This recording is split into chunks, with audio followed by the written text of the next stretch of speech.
네, 오늘은 성경지리 네 번째 시간입니다. 이스라엘의 크고 작은 대적들이란 제목으로 하나님 말씀 전하도록 하겠습니다. 네, 오늘 7시에 한 반 정도 되는 아침에 일찍 떠나는 비행기를 타고 베트남 선교를 나서게 되었습니다. 영적인 전쟁이 일주일간 베트남 호치민 가운데 크게 벌어질 것입니다. 북한에서는 우크라이나에 파병한 폭풍군단이 있다면 홍대 세교회는 우리 외인부단 같은 산전수전, 공중전 다 겪은 40여 명의 우리 선교대원들이 있다는 것입니다. 남은 일주일간 선교기간 중에 우리가 기도의 손을 들어서 저들의 영적인 전쟁의 판도를 우리 주님 앞에 의뢰하고 간구하며 나아갈 때 큰 승리를 맛보게 될 것입니다. 그리하면 모세의 손이 올라가 있을 때 하나님께서 전쟁을 이끄셨던 것 같은 그런 큰 승리를 우리 선교대원들 또한 맛보고 돌아오게 될 것입니다. 오늘 네 번째 시간인데요. 지리 네 번째 시간입니다. 여러분, 성경을 읽다 보면 구약에서 가장 많이 접한 에피소드가 무엇입니까? 그것은 바로 전쟁이라는 거예요. 전쟁. 크고 작은 전장의 이야기가 참 빼곡히도 많이 실려 있다는 것입니다. 그럼에도 불구하고 여러분, 이게 대체 누가 어디서 쳐들어와서 지금 이 전쟁이 일어난 것인지 모르고 성경을 평생 읽어내려 가시는 분들이 적잖이 있다는 것입니다. 여러분, 한국을 예를 들어서 한번 생각해 보십시오. 우리 한국 사람들에게 일본이 쳐들어왔다 그러면 대부분 모든 사람이 다 압니다. 남쪽 경상도나 전라도로 쳐들어왔겠구나 라고 어린 초등학생까지도 다 안다는 것입니다. 반대로 중국이 쳐들어왔다 그러면 저 북쪽에 큰 난리가 일어났구나, 평안도 함경도 쪽에 그쪽으로 적들이 쳐들어왔겠거니 라는 생각을 한다는 것입니다. 중국의 삼국지도 마찬가지. 여러분, 위초고 세 나라 위치를 모르고 삼국지를 3번, 4번, 5번 읽어가는 분들 가끔 만난 적이 있어요. 삼국지의 이야기도 대부분 전쟁 얘기인데 대체 어디서 누구와 어떤 전투가 벌어지는 것인지 몰라. 그냥 이런 심정으로 계속 읽어내려가는 분들이 있다는 것입니다. 우리가 국사를 공부할 때도 여러분, 일본과 중국 정도의 위치는 우리 머릿속으로 다 알고 무언가를 외우고 공부하지 않습니까? 여러분, 만주에서 일어난 여러 나라들, 거란, 여진, 몽고 이런 나라들 스토리가 나올 때 모두 저 북쪽에서 뭔가 벌어진 것은, 무슨 일이 벌어졌다는 것을 우리 모두가 알고 있다는 것입니다. 근데 여러분, 평생 10독 이상 하시는 성경을 이런 타국의 위치에 대한 지식이 전혀 없는 상태로 여러분이 꾸준히 읽어내려 간다면 저는 보장해요. 성경 지식이 그냥 에피소드별로 가루와 같이 그렇게 부서져 있을 것입니다. 따라서 여러분, 유기적으로 이어져 가지고 하나의 큰 대서사지로 흘러가야 하는 성경의 이야기가 어떻게 느껴지냐? 이번 적은 땡땡 나라야. 우리 이스라엘의 영웅 멍멍이가 있었지. 땡땡이를 우리 멍멍이가 용감하게 물리쳤어. 이런 여러분, 동화 속 스토리 정도로만 여러분 머릿속에 남아있지 않게 된다는 것입니다. 그래서 오늘 한번 준비해봤습니다. 이스라엘의 주변 국들의 위치에 대해서 한번 살펴보고 저와 여러분의 머릿속에 한번 넣어보는 그런 시간을 가지려 합니다. 시작하기에 앞서서 여러분, 이스라엘과 한반도, 우크라이나 모두 한 가지 공통점을 가지고 있다는 것입니다. 세 곳 모두 힘과 힘이 충돌하는 브릿지, 교두부의 위치에 있다는 것입니다. 그렇게 여러분, 시시각각 변하는 국제 정세, 힘의 균형에 따라서 언제든 전쟁터를 변할 수 있는 아주 불운한 위치에 세 나라 모두 위치에 있다는 것입니다. 현재 여러분, 우크라이나 위치도 그렇잖아요. 러시아와 이미 나토에 가입한 동유럽 국가들 두 세력 사이의 위치에 있다는 것입니다. 만일 우크라이나 역시 나토에 가입하게 된다면 러시아 입장에서 한번 생각해 봅시다. 수도 모스크바까지 대평원으로 이어져 가지고 산도 하나도 없어요.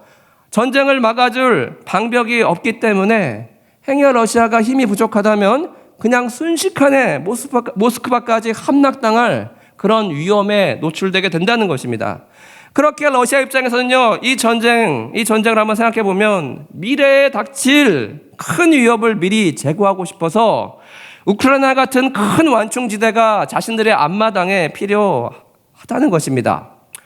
반대로 여러분, 우크라이나는 러시아 산하에서 지냈던 그 구소련의 영향력을 다 걷어내고 나토에 가입해서 더욱 선진화된 서구 민주주의 국가를 만들고 싶다는 것입니다. 여러분, 이 두 상반된 원함이 현재 우크라이나 땅 가운데서 충돌을 일으키고 있다는 것입니다. 성경 속에 등장하는 여러 이스라엘 주변국들도 이런 상충된 아주 복잡한 이해관계를 늘 지니고 있었기 때문에 이스라엘과의 전쟁이 끊이지 않았습니다. 자, 이제부터 본격적으로 이스라엘을 둘러싸고 있는 여러 나라들 한 나라씩 한번 살펴보도록 합시다. 우리 간사님 지도 한번 띄워주세요. 예. 여러분, 1번 전체방에도 띄워놨습니다. 잘 안 보이시는 분은 전체방 카톡 보시고 참고해 주십시오. 자, 첫 번째 1번 보시면 1번은 블레셋, 빨간색으로 표시된 블레셋입니다. 블레셋은 여러분 사울왕과 다윗왕 때 주로 등장하는 이스라엘의 주적입니다. 다윗과 골리앗의 싸움에서 당연히 그래서 골리앗도 블레셋 사람이었다는 것입니다. 블레셋은요, 이스라엘 남서쪽 해안에 거주하는 해적대로 보시면 좋겠습니다. 본래 고향이요 그리스 사람들이에요. 그리스 남쪽에 보시면 에게 바다의 일자로 길게 생긴 크레타 섬, 그 섬이 있습니다. 이 섬에서 온 족속이라는 것입니다. 아니, 이 친구들이 어쩌다가 그리스에서 이 멀리 남쪽까지 이렇게 내려오게 되었냐? 저들의 직업은 해적이었어요. 여러분 생각해 보십시오. 역사적으로 지중해 그 근방에서 해변에서 가장 부유했던 나라가 어디입니까? 이집트 해변을 외구질에서 먹고 살던 그런 민족이었습니다. 그러다가 여러분 힘도 세지고 거느린 식구도 많아졌을 때 본국으로 복귀하는데 시간도 많이 걸려요. 비용도 많이 걸려요. 어차피 다시 올 거야. 그냥 이집트 군이 쳐들어오지 못할 적당히 떨어져 있는 그런 거리에 있는 이스라엘 서쪽 해변에 상륙해가지고 5개 도시국가를 형성하고 그렇게 이스라엘에게 기생하듯 살아가던 민족이었다는 것입니다. 여러분, 이런 사연이 있다 보니까 항상 거기에 블레셋이 있는 게 아니고 이스라엘 역사를 보면은 있을 때도 있었고요, 없을 때도 있었다는 것입니다. 오늘날 이스라엘이 2000년 만에 나라를 찾아서 다시 정착해 보니까 블레셋의 후손 팔레스타인들이 그 땅을 실점유하고 있었습니다. 따라서 이스라엘이 2차 세계전 이후에 다시 건국되어서 나라를 세우고 영토를 회복할 때 큰 갈등이 생겼어요.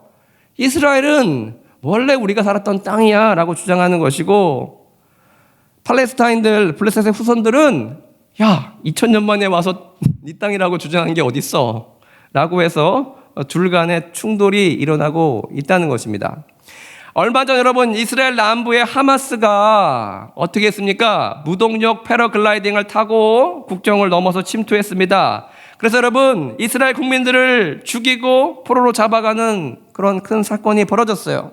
그래서 이스라엘 군대가 어떻게 합니까 여러분? 가자지구로 쳐들어가서 저들을 초토화시킨 그런 일이 벌어졌다는 것입니다. 여러분, 이 가자가 바로 블레셋 5개 도시 중 하나인 가사입니다. 가사. 성경에 나온 도시가 현재 저와 여러분이 듣고 접하는 국제 뉴스에도 계속 등장되고 언급되고 있다는 것입니다. 이것은 여러분 마치 다윗과 골리앗의 싸움이 여전히 지금도 이어지고 있다라고 생각하시면 쉬울 것 같습니다. 여러분 2번 보십시오. 2번 북쪽 보시면 페니키아라고 나옵니다. 저와 여러분이 보는 성경에는 이 나라를 페니키아라고 언급하지 않습니다.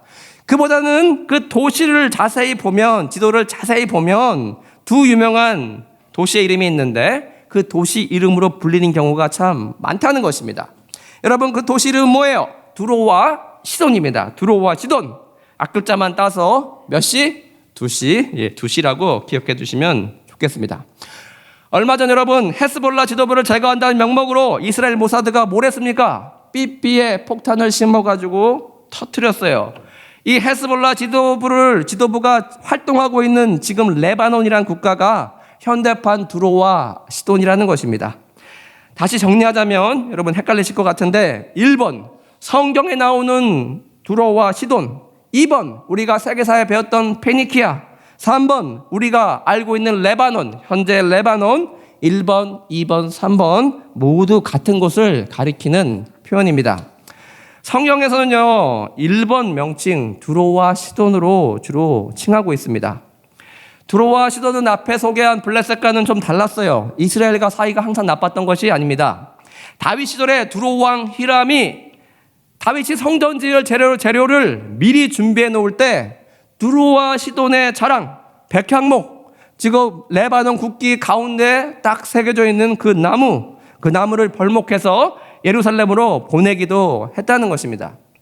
그 이후에 등장하는 두로와 시돈은 또 어디 나옵니까? 시대의 악녀 북이스라엘 아합의 처 이세벨의 고향이 됩니다. 따라서 여러분, 바알과 아사라의 본산지로서 북이스라엘 악한 영향력을 준 그런 국가로 기록되어 있다는 것입니다. 자, 여러분, 갈 길이 멀어요. 이제 3번 봅시다. 3번 보시면 아람입니다. 아람. 하늘색으로 표시되어 있네요. 아람의 위치는 갈릴리 도의 북동쪽에 위치해 있습니다. 아람 하면 여러분 무슨 아람당 같잖아요. 굉장히 귀여운 이름처럼 들리는데 오늘날 좀 무시무시하게 들리는 시리아의 옛 국가 이름이 바로 아람입니다. 아람. 시리아의 수도는요, 여러분 많이 들어봤을 거예요. 바울을 좋아하시는 분들 기억하실 텐데 그것은 바로 다마스커스고요. 성경에 나오는 표현은 다메섹입니다. 바울이 체포영장을 가지고 국외에 있는 크리스천들까지 다 싹 잡아서 투옥시켜서 죽이려고 살기가 등등해서 말을 타고 체포영장을 가지고 바로 향하고 있던 그 목적지가 다메섹이었어요. 아람의 수도 다메섹이었습니다.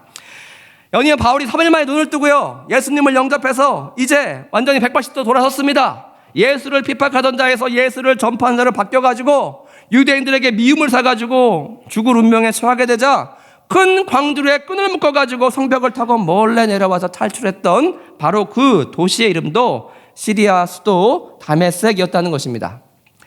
아람은요, 자주 이스라엘을 침공했어요. 왜입니까?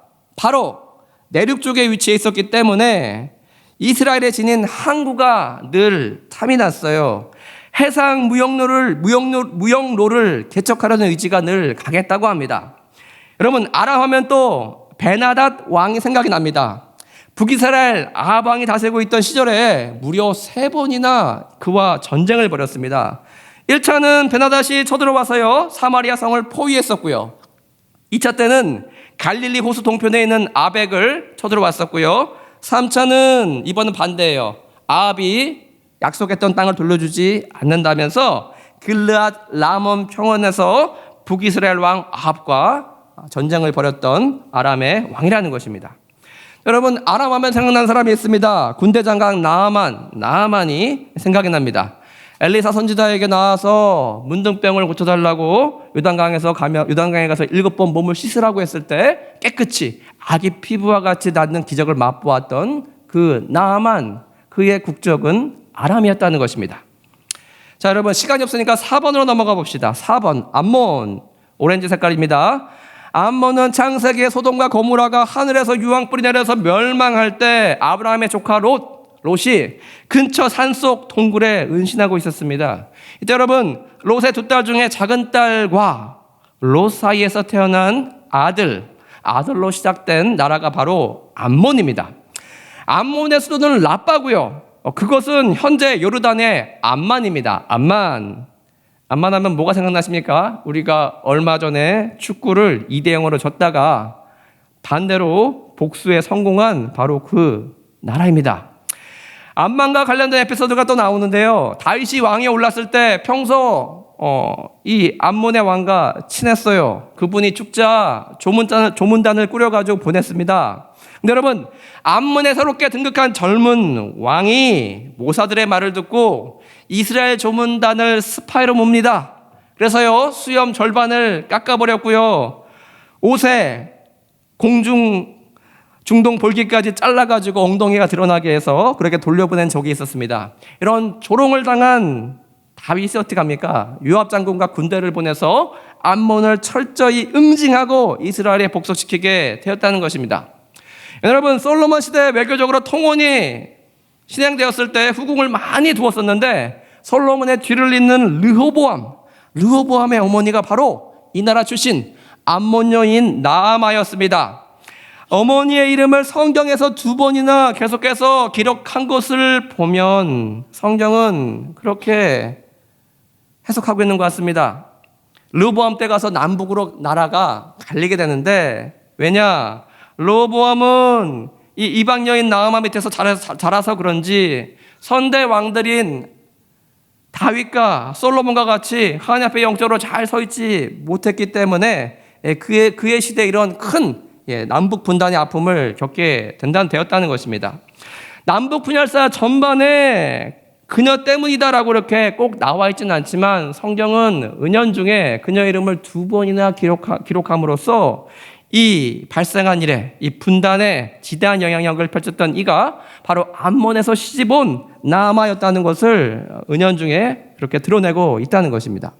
자, 이제 5번 봅시다. 모압입니다. 암몬 밑에 있는 모압. 자주색인가요? 뭐라고 하죠? 자, 5번 보시면 모압도 룻과 그 큰딸, 이번에는 큰딸입니다. 큰딸 사이에서 난 아들이 모압의 조상이 됩니다. 여러분, 모압의 위치는 자세히 보십시오. 지리에 약하신 분들 머릿속에 이렇게 저장해 놓으면 참 편할 것 같아요. 사해가 굉장히 큰데 모압 바로 옆에 큰 호수가 보이죠. 그것을 사해라고 부릅니다. 사해가 굉장히 큰데 사해가 시작되는 부분에서 끝나는 부분까지 그렇게 펼쳐져 있다는 것입니다.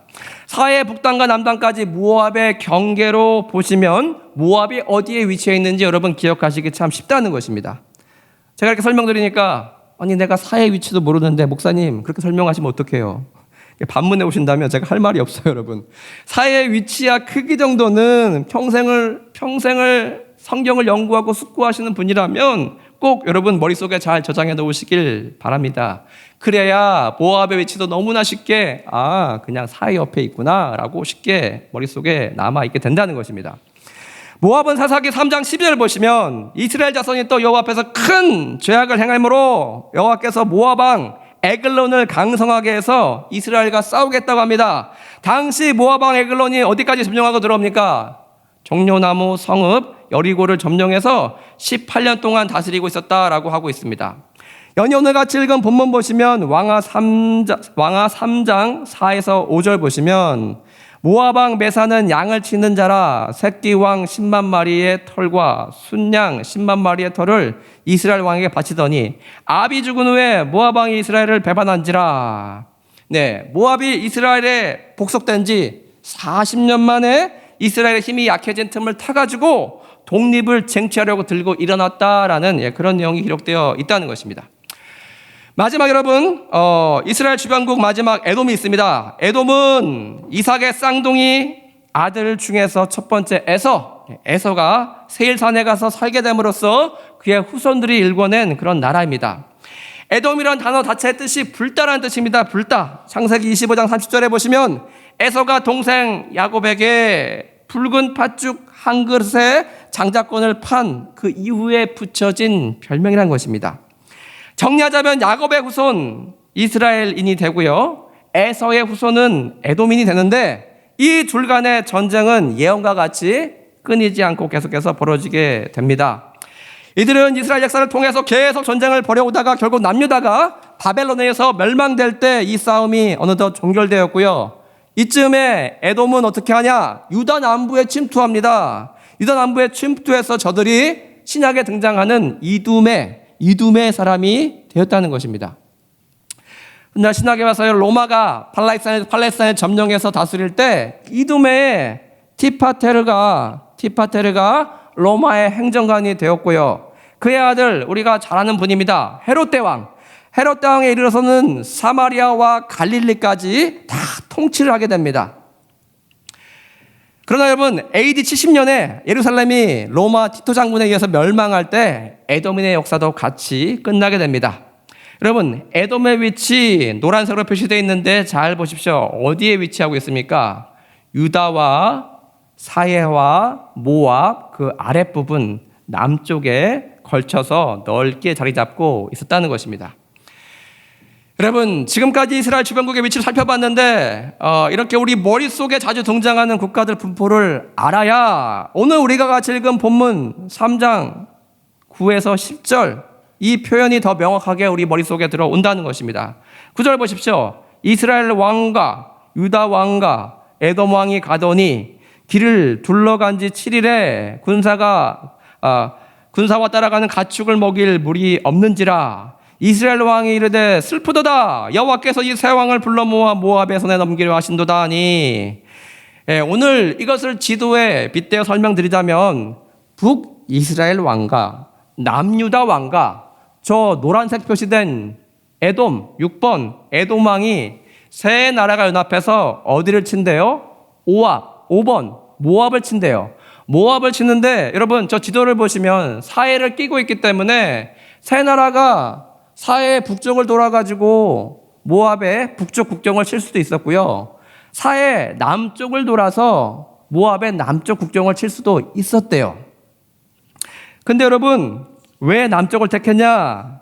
에돔 땅으로 돌아가서 모압을 치러 했던 건요, 에돔과 모압 국경 5번과 6번 국경에 사시사철 물이 흘러가는 개천이 늘 있었기 때문에 우리가 그 식수를 활용해가지고 전쟁을 치르면 쉽겠구나라는 계산이 섰기 때문에 저 에돔 땅 6번 땅을 돌아가지고 모압의 남쪽을 치러 갔다는 것입니다. 근데 여러분 예상은 예상일 뿐 가뭄이 너무 심한지라 물이 있어야 될 자리가 물이 없어서 낭패를 봤다라고 그렇게 기술되어 있다는 것입니다. 자, 여러분 여기까지 하고요.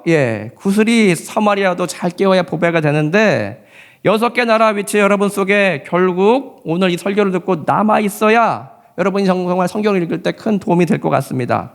여러분 악급자를 따서 블레셋에서 시계 방향으로 쭉 한번 불러봅시다. 이렇게 돼요. 블레셋 하면 불이고요. 두로와 시돈은 아까 두시라고 했어요. 아람, 암몬, 모압, 모, 에돔, 이렇게 합쳐보면 여러분 블레셋과 우리 두로와 시돈부터 봅시다.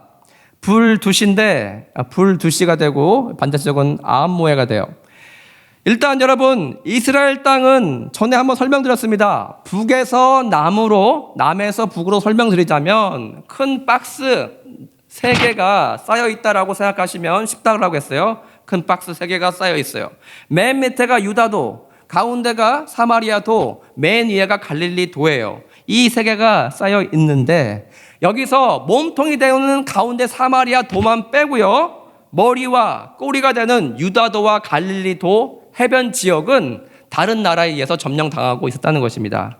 먼저 유다도 서쪽 해변가에는 뭐가 있어요? 빨간색 1번 블레셋이 있었고요.